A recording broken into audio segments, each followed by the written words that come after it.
Nah ini Iya. nyambung juga dengan informasi berikutnya, Ustadz dan pemirsa. Ini ada Kementerian Kesehatan menyebutkan jumlah keterisian tempat tidur di rumah sakit untuk pasien COVID-19 secara nasional ini mencapai 64,10%.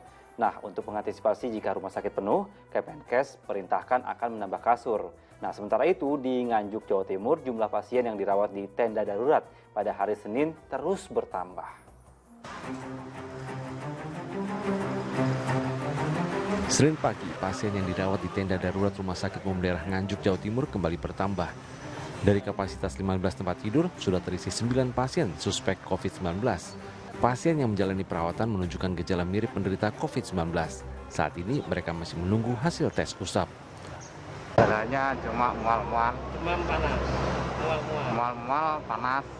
Sejak kapan Pak masuk sini? Tadi malam jam 3. Masuk di dalam tenda ini Pak? Ya.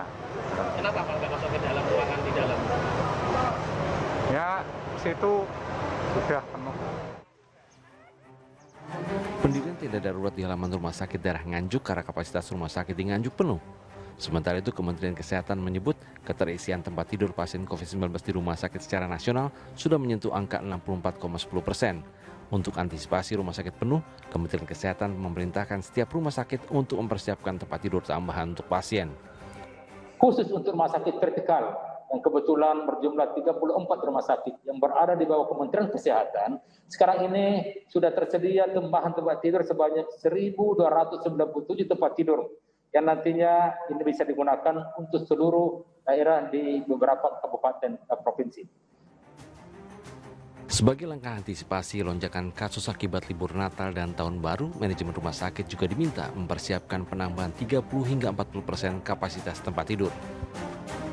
Rusdi Maulana dan Danus Kendro melaporkan dari Jakarta dan Nganjuk, Jawa Timur.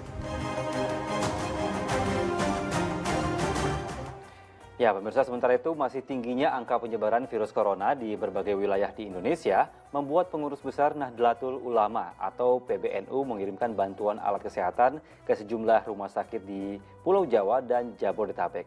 Bantuan diharapkan bisa meringankan beban rumah sakit dalam menangani pasien COVID-19. Ya, Pengurus Besar Nahdlatul Ulama kembali mendistribusikan bantuan ke sejumlah rumah sakit dan klinik menyusul masih tingginya penambahan pasien terpapar COVID-19. Berbeda dengan bantuan sebelumnya, kali ini PBNU melalui lembaga Lazis NU memberikan alat-alat kesehatan seperti alat rapid test antigen, sarung tangan, hingga masker. Diharapkan bantuan senilai sekitar 25 miliar rupiah ini bisa membantu para petugas medis dalam men-tracing atau melacak pasien baru COVID-19 sehingga bisa lebih cepat ditangani.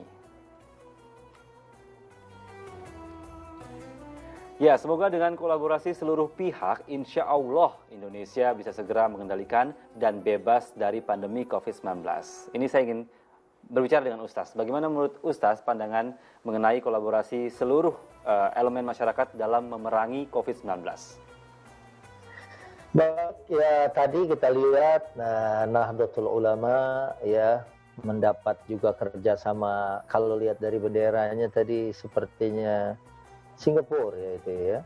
Ya dari manapun yang jelas kita diperintahkan untuk berta'awun ya, wa ta'awanu 'alal birri wat taqwa wa la ta'awanu 'alal itsmi wal udwan.